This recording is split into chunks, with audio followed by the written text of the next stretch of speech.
मनीषा कुमारी, पूजा कुमावत, अनीता जांगेड़,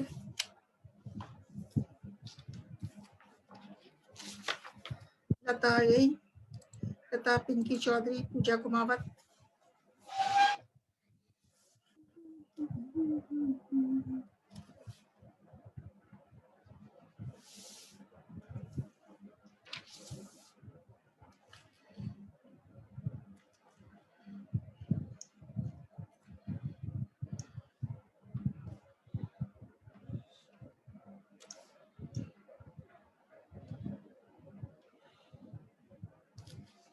निकिता चौधरी,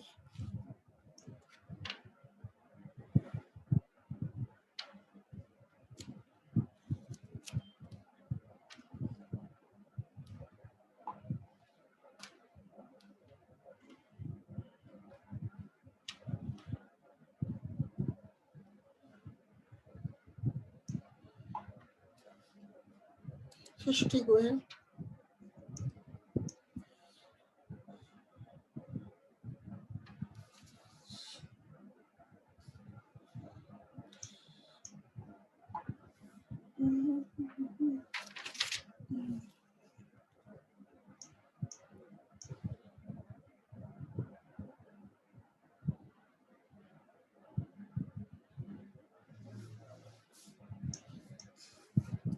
सृष्टि गोयल, निकिता चौधरी, पिंकी चौधरी, लता,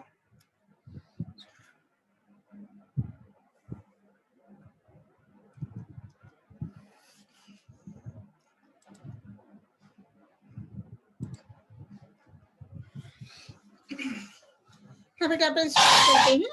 लब टेक्निक क्या है, अपन आज एल्ब्यूगो लेंगे। एल्ब्यूगो क्या है, फंगस है। तो परपोशी मतलब परपोशी होस्ट ब्रेसिका स्पीसीज की पत्तियां, तने व पुष्प के सभी भागों का अपन अध्ययन करते हैं। तो मतलब क्या कर रहे हैं, ब्रेसिका की पत्तियों, तने व पुष्प पर उपस्थित श्वेत धब्बे तथा अति वृद्धि को पहले तो ध्यानपूर्वक देखते हैं, फिर संक्रमण स्थल से तने व पर्ण का काट लेकर कॉटन ग्लू से स्ट्रेन करते हैं। संक्रमण स्थल से तने व पर्ण का लीफ का काट लेकर अपन कॉटन ग्लू से स्ट्रेन करते हैं। अपन ने जब एल्ब्यूगो क्या है, फंगस है, तो इस एल्ब्यूगो क्या करती है, white rust of crucifers disease cause करती है। तो संक्रमण स्थल से तने व पर्ण का काट लेकर कॉटन ग्लू से स्ट्रेन करते हैं। व लैक्टोफिनॉल में माउंट करने के पश्चात इस सेक्शन को माइक्रोस्कोप में देखते हैं।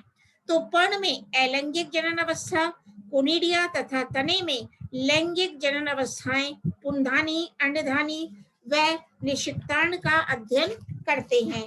तो सबसे पहले अपन बात करते हैं एल्ब्यूगो, जिसको कि सिस्टोपस के नाम से भी जानते हैं। यह है एल्ब्यूगो, अविकल्पी परपोशी खेतों में उगाए जाने वाले ब्रेसिकेसी के सदस्यों को रोगग्रस्त करता है। जनवरी फरवरी में एल्ब्यूगो को परपोशी से होस्ट से एकत्रित किया जा सकता है और यह कवक एल्ब्यूगो पादप के सभी भागों को संक्रमित कर सकता है।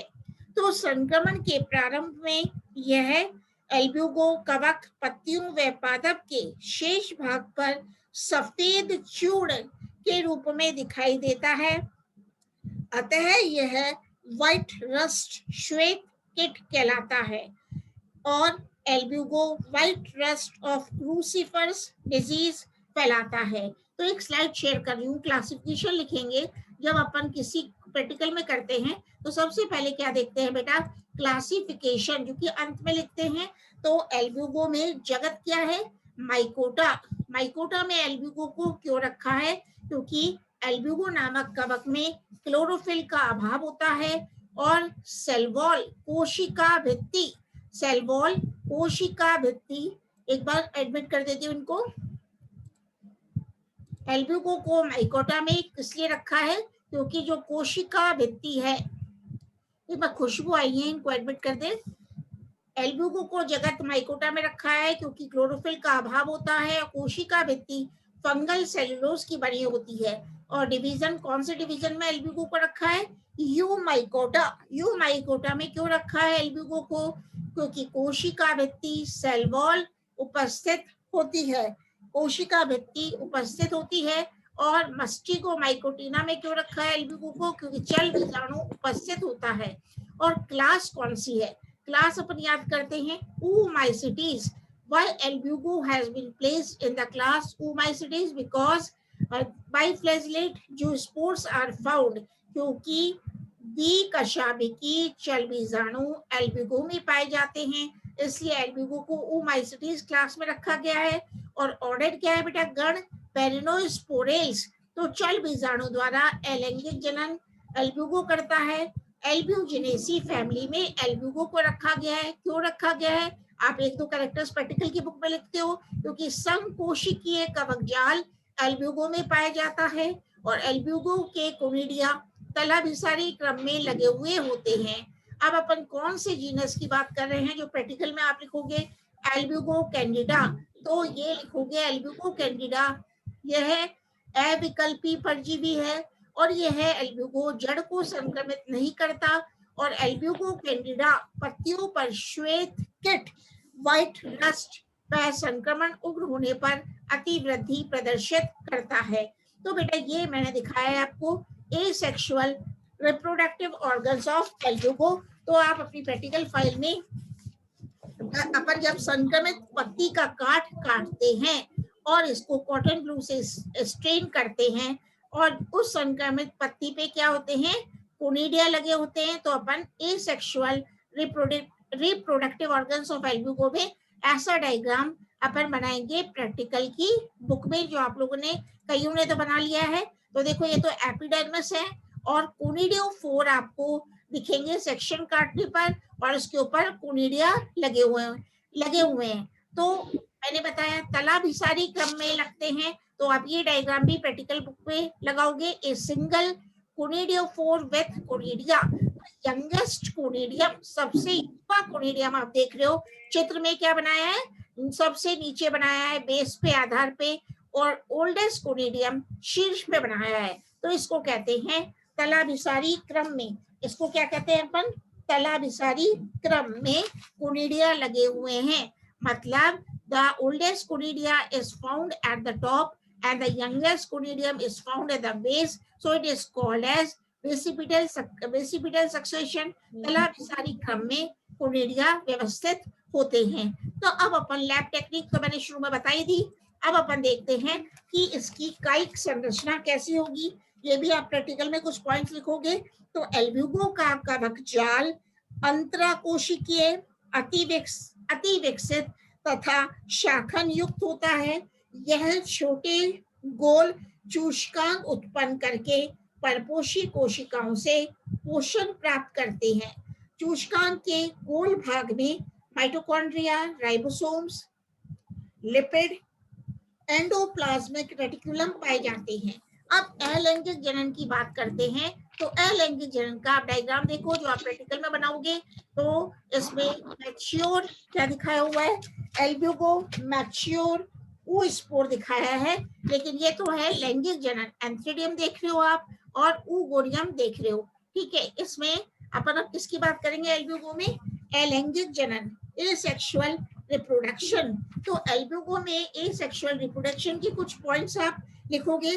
तो सफेद चमकदार चकत्ते पत्तियों की सतह पर दिखाई देते हैं, यह इसके अलैंगिक जनन की पहचान है। तो जब बेटा एल्ब्यूगो सरसों की पत्ती को संक्रमित करता है, तो आप जब सरसों की काटोगे तो सरसों की पत्ती पर कैसे सफेद चमकदार चकत्ते पत्ती पर दिखाई देंगे और यह इसके अलैंगिक जनन की पहचान है। तो संक्रमित पत्तियों का काट लेने पर अलैंगिक जनन अंग कोनिडिया पत्तियों की बाह्य त्वचा के नीचे श्रृंखला में दिखाई देते हैं। कोनिडियोफोर शाखाहीन मुक्तराकार तथा एपिडर्मिस के नीचे सोरस बनाते हैं। इनके बीजाणुधानीधर खंभ ऊतक के स्तर के समान व्यवस्थित रहते हैं। तो कोनिडियोफोर पर तलाभिसारी क्रम अनुसार कोनिडियोफोर के अग्र सिरे के विभाजित होने से बनता है। कोनिडिया एक दूसरे से डिस्क के द्वारा जुड़े रहते हैं। जैसे कि स्लाइड शेयर कर रही हूँ बेटा, अपन ने देखा कोनिडिया का डायग्राम मैं बता रही हूँ। ये देखो बेटा, कोनिडिया जो है ओल्डेस्ट कोनिडियम शीर्ष पर है, यंगेस्ट कोनिडियम बेस पे है, तो इसको कहेंगे, मैंने बताया कोनिडिया कोनिडियोफोर पर तलाभिसारी क्रम अनुसार लगे हुए पाए जाते हैं। अब कोनिडिया कैसे होते हैं? कोनिडिया एक दूसरे से डिस्क के द्वारा जुड़े रहते हैं। ये देखना, कोनिडिया एक दूसरे से डिस्क के द्वारा जुड़े रहते हैं, जिससे बीजाणुधानियां इस डिस्क के जिलेटिनीकरण के कारण विभक्त होती हैं। यह जनन नलिका द्वारा या चल बीजाणु बनाकर संक्रमण कर सकते हैं। कोनिडिया का प्रकीर्णन वायु के द्वारा होता है। अब बात करते हैं सेक्सुअल रिप्रोडक्शन की। तो ये आपको जो डायग्राम दिखा है वो है मैच्योर oospore, जिसमें आप देख रहे हो एंथ्रेडियम है एंड oogoनियम है। तो किसकी बात कर रहे हैं? लैंगिक जनन। तो लैंगिक जनन अंग परपोषी के वर्धन काल के अंत में पत्तियों तथा तने के अंतराकोश के स्थानों पर अंडधानियों व पुंधानियों के रूप में उपस्थित रहते हैं। एल्ब्यूगो में लैंगिक जनन विषम युग्मकी प्रकार का होता है, मतलब अंडधानी का निर्माण होता है व पुंधानी का निर्माण होता है। तो अंडधानी oogoनियम गोलाकार होती है, जिसमें बहु केंद्र की परिधीय पेरिप्लाज्म तथा एक केंद्र की उप्लाज्म पाया जाता है। वह पुंधानी एंथ्रेडियम पैरागाइनस परिजायंगी वह बहु केंद्र की होती है। अंडधानी व पुंधानी पठ द्वारा बाकी कवक जाल से पृथक रहती हैं। तो पृथक पुंधानी में एक पतली जनन नलिका विकसित हो जाती है, जो अंडधानी भीतर अंडगोल oospore तक पहुंच जाती है।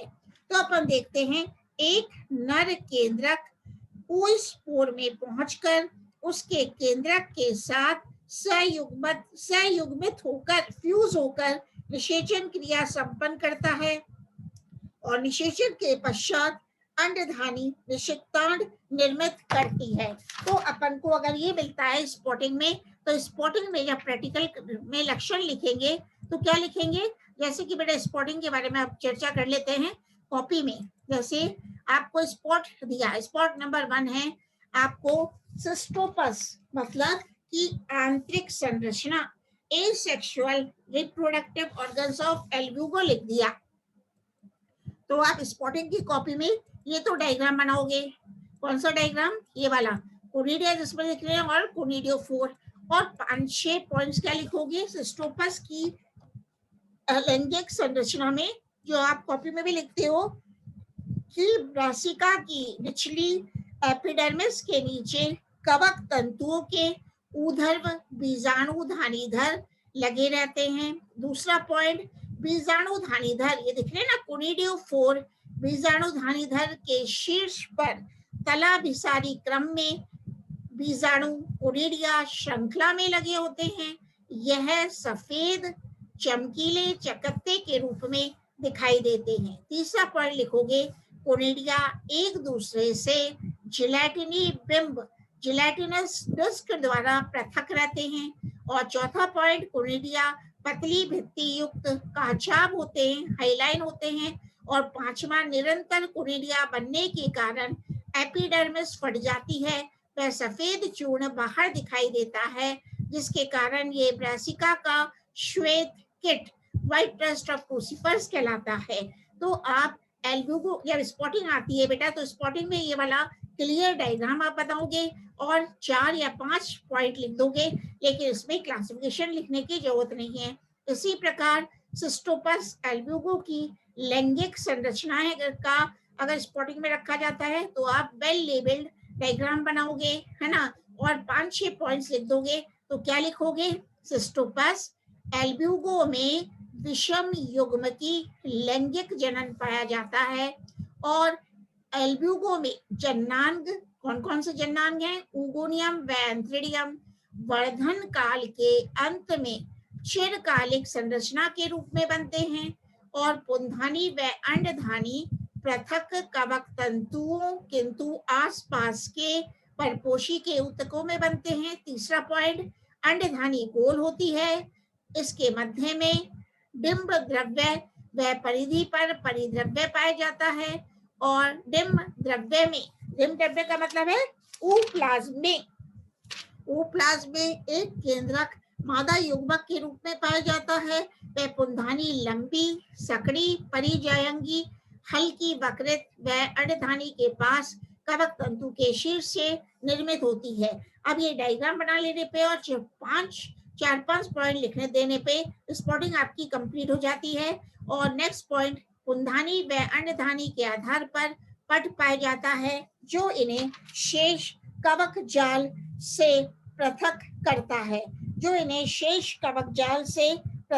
करता है, ठीक है। निषेचन के बाद द्विगुणित मोटी अलंकृत भित्ति युक्त संरचना बनती है जो निषिक्तांड कहलाती है, ठीक है। अब 9th पॉइंट आप लिख सकते हो, निषिक्तांड भूरी पीली संरचना होती है जिसमें अर्धसूत्री विभाजन द्वारा चल बीजाणु बनते हैं। फिर आप अगर कॉपी में लिखना है तो एल्ब्यूको पहचान के लक्षण, जैसे अपन ने सेक्शन काट लिया, आपने माइक्रोस्कोप में देख लिया, तो एल्ब्यूको को आपने कैसे पहचाना कि ये एल्ब्यूको की काट है या कोई और दूसरी फंगस तो नहीं है, जैसे एस्परजिलस, पेजाइरा, पक्सीनिया। तो इसके पहचान के लक्षण क्या है बेटा कि पादप परपोषी पर सफेद चूर्ण उत्पन्न करते हैं।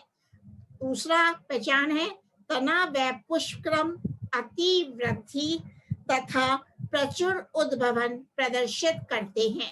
और एल्ब्यूको की पहचान का तीसरा लक्षण है बीजाणु धानेधर कोनिडियोफोर पर तलाभिसारी बेसिपिटल क्रम में कोनिडिया लगते हैं। फोर्थ है पुंधानी एंथेडियम व ऊगोनियम अंडधानी परपोषी के कायिक वर्धन काल के अंत में बनते हैं। और 5th पॉइंट है निषिक्तांड स्पोर मोटी भित्ति युक्त होते हैं व इनका ऊपरी भाग अलंकृत होता है। और एल्ब्यूको के पहचान के लक्षण में आप ये लिखोगे प्रैक्टिकल कॉपी में, कोनिडिया वायु द्वारा प्रकीर्णित होते हैं तथा जल की उपस्थिति में अंकुरित होकर चल बीजाणु बनाते हैं। निषिक्तांड में अर्धसूत्री विभाजन द्वारा चल बीजाणु बनते हैं, ठीक है। तो कुछ वाइवा के क्वेश्चंस भी हैं, तो वाइवा के क्वेश्चंस में आपको क्या पूछ लेते हैं कि एल्ब्यूको कवक एल्ब्यूको ब्रेसिका के किस भाग को संक्रमित नहीं करती है। तो अपन बोलेंगे, जैसे वाइवा में पूछते हैं कवक एल्ब्यूको ब्रेसिका के जड़ भाग को संक्रमित नहीं करती है। और वाइवा में जो एग्जामिनर आता है पूछ सकता है एल्ब्यूको का कवक जाल कैसा होता है, माइसीलियम कैसा होता है। तो आप एग्जामिनर को क्या बोलोगे, एल्ब्यूको का कवक जाल अंतराकोशिकीय होता है, अति विकसित होता है, वह शाखान्वित होता है। मतलब द माइसीलियम ऑफ एल्ब्यूको इज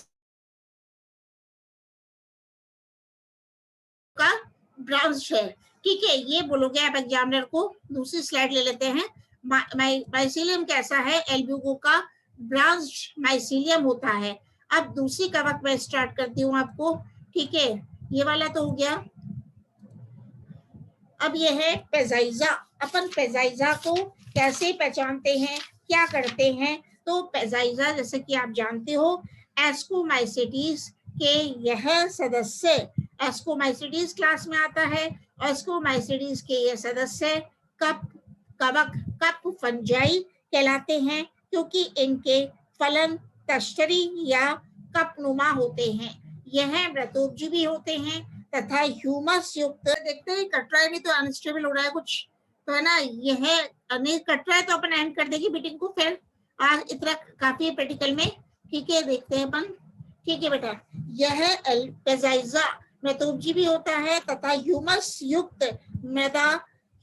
युक्त मृदा सड़ी गली काश गोबर आदि पर उगते हैं। अब अपन पेजाइजा का वर्गीकरण क्या लिखेंगे, क्लासिफिकेशन। तो देखते हैं, जगत माइकोटा में पेजाइजा को रखा गया है क्योंकि इसमें क्लोरोफिल का अभाव होता है। कोशिका भित्ति फंगल सेल्यूलोज की होती है और पेजाइजा को डिवीजन यू माइकोटा में रखा है। क्यों? क्योंकि निश्चित कोशिका भित्ति की उपस्थिति होती है और भोजन ग्लाइकोजन के रूप में संचित पाया जाता है। निश्चित होती है, बीजाणु की संख्या बेटा निश्चित होती है। एक बार मैं दूसरा लगा रही हूँ बेटा, एक बार मोबाइल से करके देखते हैं आपको कनेक्ट। ठीक है, देखते हैं इसमें तो क्यों कट रहा है ये बार बार कनेक्शन। ठीक है, इससे कनेक्ट करके मैं देखती हूँ आपका। एक मिनट रुकना आप लोग, इससे वापस से कनेक्ट करते हैं इसको। अभी एंड नहीं कर रहे मीटिंग को।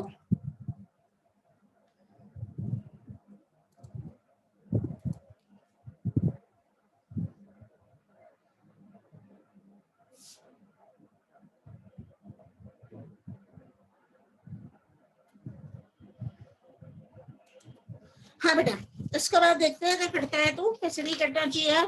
ये वापस से जियो से कनेक्ट किया है। देखो बेटा, एल्ब्यूको को किसको पेजाइजा का क्लासिफिकेशन क्या है? जगत माइकोटा में रखा है, डिवीजन यू माइकोटा में, सब डिवीजन एस्कोमाइकोटिना में, और वर्ग है डिस्कोमाइसिटीज, गण है पेजाइजेल्स और कुल है पेजाइजेसी।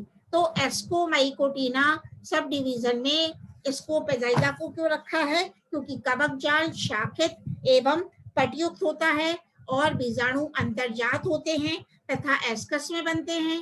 बीजाणु की संख्या निश्चित होती है, वे बीजाणु की संख्या अधिकतर 8 होती है, इसलिए पेजाइजा को एस्कोमाइकोटिना सब डिवीजन में रखा है।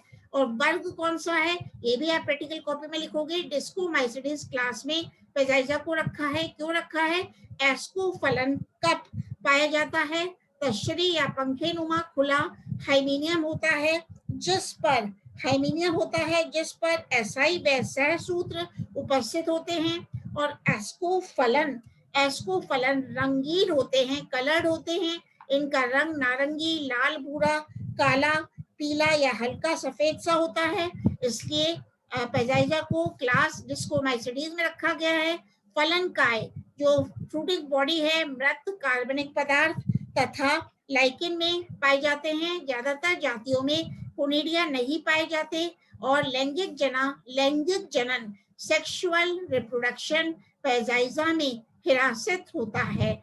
और गण कौन सा है जिसमें पेजाइजा को रखा है? ऑर्डर है पेजाइजेल्स या पेजाइजेल्स। क्यों? क्योंकि बेसिडियम कौन सा ऑर्डर है? पेजाइजेल्स। बेसिडियम हाइमेनियम पर उपस्थित होता है। और कुल किसकी बात कर रहे हैं? पेजाइजा किस फैमिली में आता है? पेजाइजेसी। तो एस्कोस्पोर्स हरे, पीले, भूरे या हल्के सफेद होते हैं। सेकंड है एपोथीसियम कपनुमा व तस्रीनुमा होते हैं। तीसरा है एपोथीसियम में अनगिनत एसाई व पैराफाइसिस एक पंक्ति में व्यवस्थित दिखाई देती हैं। एस्को बीजाणु एक केंद्र की होते हैं। और वंश कौन सा है जिसने पेजाइजा को रखा है? वंश है पेजाइजा। तो बहुवर्षीय कवक तंतु पाए जाते हैं जो आधार में गहरे स्थित रहते हैं और कवक तंतु एक से बहु केंद्र की होता है। तो अपन लैब टेक्निक की जब बात करते हैं तो लैब टेक्निक में क्या होता है? पेजाइजा के फलनकाय कप लेकर उसके आकार का तथा संरचना का अवलोकन करते हैं। अपन क्या करते हैं बेटा? पेजाइजा का फलनकाय लेते हैं और उसका अध्ययन करते हैं। तो पेजाइजा का जो फलनकाय उसको क्या कहते हैं? एस्कोकार्प। तो एस्कोकार्प का अपन बेटा पहले सेक्शन कट कर लेते हैं। अब इस एस्कोकार्प को जो कि कपनुमा होता है, इसका जब अपन काटते हैं तो इसको कॉटन ग्लू से अभिरंजित करते हैं। एस्कोकार्प को जो कि पेजाइजा में फलनकाय पाया जाता है उसका काट कर अभिरंजित करते हैं। किससे? कॉटन ग्लू से स्ट्रेन करते हैं तथा लैक्टोफिनॉल में माउंट करते हैं और एस्कोकार्प का अध्ययन माइक्रोस्कोप में देखते हैं। एस्कोकार्प का अध्ययन माइक्रोस्कोप में करते हैं। तो एस्कोकार्प का उदग्र काट लेकर एसाई व सहसूत्र का अध्ययन करने के लिए सेक्शन को कॉटन ग्लू से अभिरंजित करना चाहिए, फिर लैक्टोफिनॉल में माउंट करना चाहिए और माइक्रोस्कोप द्वारा अध्ययन करते हैं। मतलब अपन एस्कोकार्प का पहले तो बेटा उदग्र काट भी काटते हैं और उसको उदग्र काट काटने के बाद एस्कोकार्प का काट लेकर एसआई व सहसूत्र का अध्ययन करने के लिए सेक्शन को कॉटन ब्लू से अभिरंजित करते हैं व लैक्टोफिनॉल में माउंट करते हैं। अब ये देखो पैजाइजा कप है।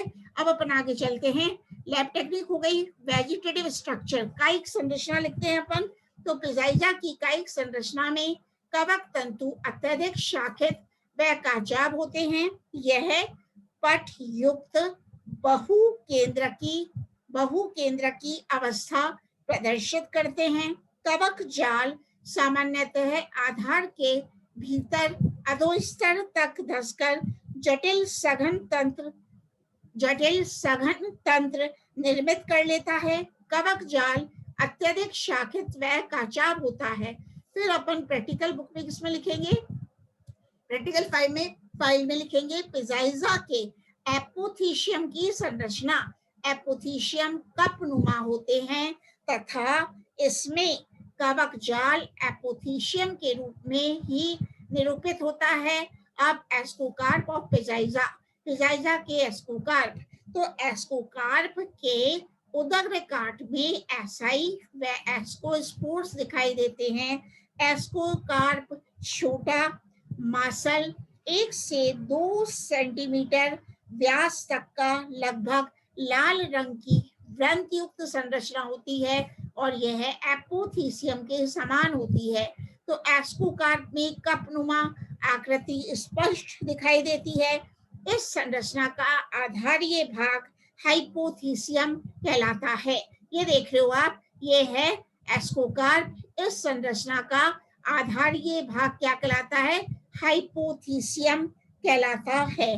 तो इसमें एस्कोकार्प में आपको क्या दिख रहे हैं, एक तो है बेटा एसआई दिख रहे हैं। एसआई में क्या दिख रहा है, 8 एस्कोस्पोर्स दिख रहे हैं। तो इसका चित्र भी आप प्रैक्टिकल फाइल में बनाते हो। तो आपको क्या दिख रहा था, एसआई, तो अपन इसके बारे में भी लिखेंगे प्रैक्टिकल फाइल में। एसआई एवं सहसूत्र हाइमेनियम की सतह से 90 डिग्री के कोण पर एंगल पर स्थित होते हैं। हाइमेनियम में कवक तंतु सघन रूप से विन्यासित होकर एपोथीशियम की फल भित्ति या पेरिडियम का निर्माण करते हैं।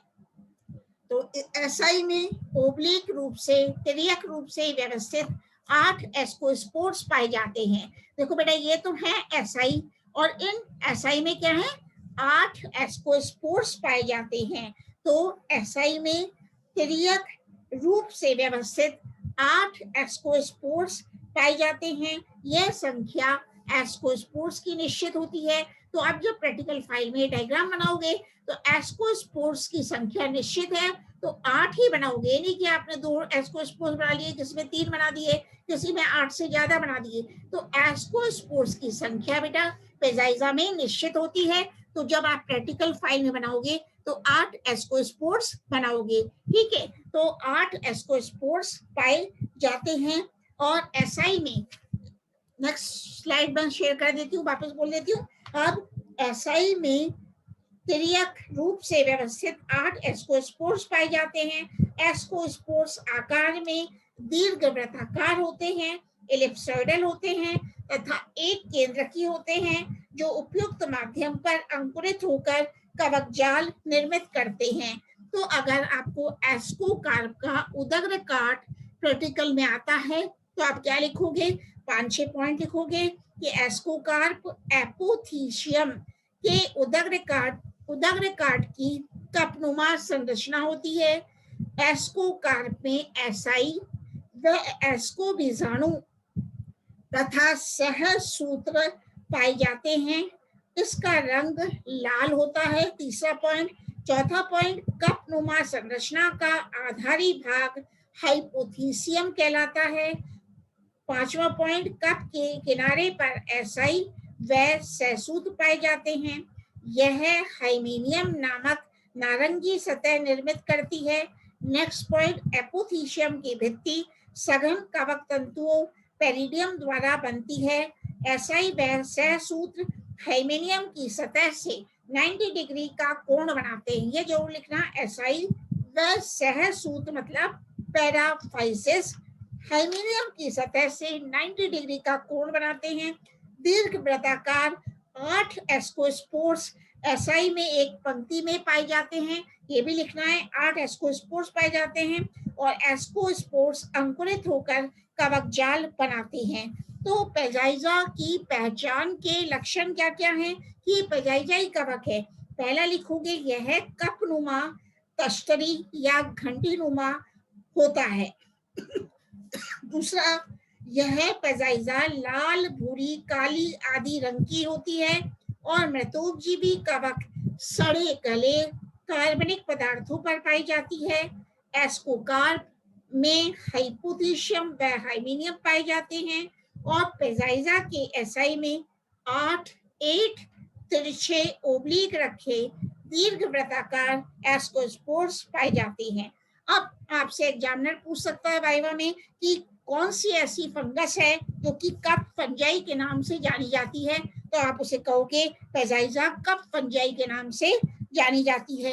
अब एग्जामिनर ये भी पूछ सकता है पेजाइजा के एस्कस में कितने एस्को बीजाणु, कितने एस्कोस्पोर्स मिलते हैं, तो आप कहोगे 8 एस्कोस्पोर्स पेजाइजा के एस्कस में पाए जाते हैं। और पेजाइजा के एस्कस में कितने बीजाणु बनते हैं, तो वही लिखोगे 8 एस्कोस्पोर्स बनते हैं। और पेजाइजा के एपोथीशियम कैसे होते हैं, एग्जामिनर अगर पूछे पेजाइजा में जो फलनकाय मिलता है, पेजाइजा के एपोथीशिया कैसे होते हैं, तो आप बोलोगे पेजाइजा फंगस के एपोथीशिया कप नुमा होते हैं, प्याले नुमा होते हैं। तो इस प्रकार आज अपने एपोथीशिया की बात कर ली। नेक्स्ट क्लास में नेक्स्ट प्रैक्टिकल की बात ले लेंगे बेटा, ठीक है।